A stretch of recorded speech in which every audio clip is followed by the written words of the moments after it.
7 থেকে 8 বছর এখানে ছিল কেএমপিতে। সেপ্টেম্বরের দিকে তার ট্রান্সফার হয়ে যায়, সে এপিবিএনে গেল। এপিবিএন থেকে আবার খুলনা রেঞ্জ থেকে তাকে চুয়াডাঙ্গা জেলায় পোস্টিং করা হয়েছে। তো গত যেদিনকার ঘটনা, সে এখানকার যেহেতু সে 7-8 বছর এখানে ছিল, একটা মামলায় সাক্ষী দেওয়ার জন্য, আইও হিসাবে সাক্ষী দেওয়ার জন্য সে এসেছিল। আবার আমাদের এটা জানা ছিল না যে সে এসে আবার চলে যাচ্ছে। তার প্রতি মানুষের কষ্ট আছে। মানুষ তাকে, তার নামটা শুনলেও অথবা তার যে ব্যক্তিগত অপেশাদার সুলভ আচরণ, কর্মকাণ্ড, এটার কারণে মানুষ প্রচণ্ড সংক্ষুব্ধ ছিল। এই বিষয়টা জানা ছিল, বাট সে কিন্তু পলাতক ছিল না। একটা বিষয় কি, পুলিশের সদস্য যদি পলাতক থাকে, তার বিরুদ্ধে ওয়ারেন্টও আছে হয়তো, তাদেরকে আমরা ধরার জন্য, কিন্তু আমার কাছে 3টা ওয়ারেন্ট আছে পুলিশ সদস্য ধরার জন্য। ঢাকা থেকে এসে ওয়ারেন্ট আছে। সেই রকম কোনো ওয়ারেন্ট অথবা সে কোনো চাকরি না করে পলাতক অবস্থায় আছে এরকম কিন্তু না। যাই হোক, সে যখন ফিরে যাচ্ছিল চুয়াডাঙ্গায় সাক্ষী দিয়ে, তখন জনতা কর্তৃক আটক হয়। তারপরে আমরা সেখান থেকে রেস্কিউ করি। রেস্কিউ করার পরে যেহেতু সে পলাতক না, সে কর্মস্থলে কাজ করতেছে, সব কিছু মিলে এটাকে কর্তৃপক্ষের সাথে কথা বলে তাকে আমরা চলে যেতে বলি কর্মস্থলে। এরপরে এখানে দাবি ওঠে যে তাকে আটক করা হোক, জেলা হাজতে প্রেরণ করা হোক। এই দাবির প্রেক্ষিতে আমরা আবার নতুন করে কথা বলি কর্তৃপক্ষের সাথে, পুলিশ হেডকোয়ার্টারের সাথে, এবং পরবর্তীতে তার ব্যাপারে ব্যবস্থা নেওয়া হয়। নিয়োগকারী কর্তৃপক্ষের অনুমোদনের একটা বিষয় আছে, যেহেতু সে সরকারি কর্মচারী, সেই বিষয়গুলো শেষ করতে আমাদের সামান্য কিছু সময় লাগে। তো সেটা শেষ করে ফেলছি আমরা পরের দিনই, এবং তাকে অ্যারেস্ট করা হলো। অ্যারেস্ট করে জেলা হাজতে প্রেরণ করা হলো। তো সুকান্তের যে বিষয়টা, সে বিষয়টা কিন্তু সলভ হয়ে গেছে।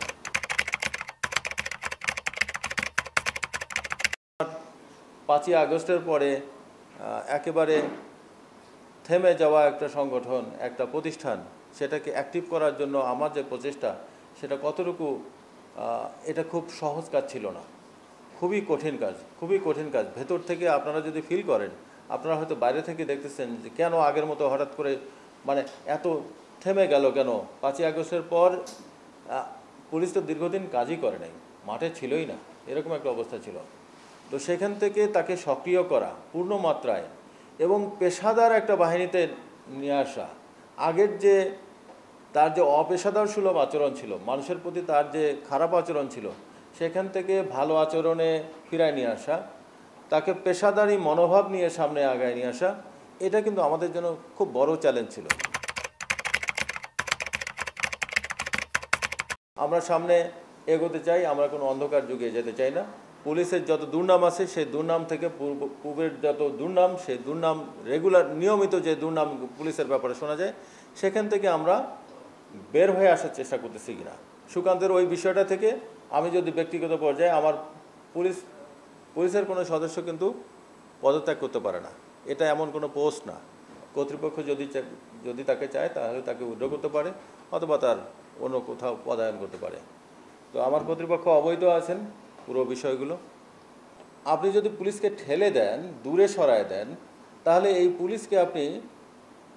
পুলিশকে দিয়ে ভালো কাজ করাতে পারবেন না। আমি শুধু এতটুকু বলবো, এই পুলিশ বাংলাদেশের পুলিশ।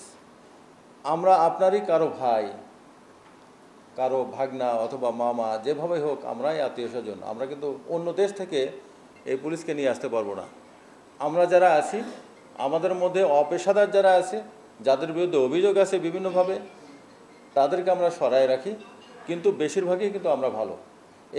আমাদেরকে দিয়ে আপনারা কাজ আদায় করে নেন, কিন্তু দূরে সরায় দেবেন না কাইন্ডলি। এই যে 3100 ফোর্স এখানে আছে, 3100 পুলিশ সদস্য, তাদের মনোবল যদি ভেঙে যায়, সেটা কিন্তু খুলনাবাসীর জন্য ভালো কিছু হবে না, এই দেশের জন্য ভালো কিছু হবে না। আমি তো মনে করি যে পুলিশকে দূরে সরে দেওয়ার মধ্যে কোনো লাভ নাই, কোনো অর্জন নাই। আমাকে দূরে সরায় দেবেন না, আমাকে আনফ্রেন্ড করবেন না, আমাকে অবন্ধু মনে করবেন না। আমি আপনার শত্রু না। আমি এখানে কাজ করতে চাই, সত্যি আইন শৃঙ্খলার উন্নতি ঘটাতে চাই, খুলনাবাসীর জন্য কাজ করতে চাই। এটা আমার একটা সুযোগ। এটা আমি মনে করি যে যদি ধর্মীয়ভাবে বলেন এটা আমার জন্য নিয়ামত, এটা আমার জন্য সুযোগ, এটা আমি ক্ষমতা না, এটা আমার দায়িত্ব। এই দায়িত্বটা পালন করার মধ্যে আমার যে এটা একটা আমি এখান থেকে চলে গেলে এই সুযোগ আমার থাকবে না। সুতরাং প্রতিটা দিন প্রতিটা মুহূর্ত আমার জন্য কিন্তু সুযোগ। সেই কাজটা চালিয়ে যাচ্ছি। এখন যে কয়দিন আমি আছি সে কয়দিন আপনাদের পাশে আছি এবং আমাকে ভালো কাজের সাথেই আমাকে পাবেন।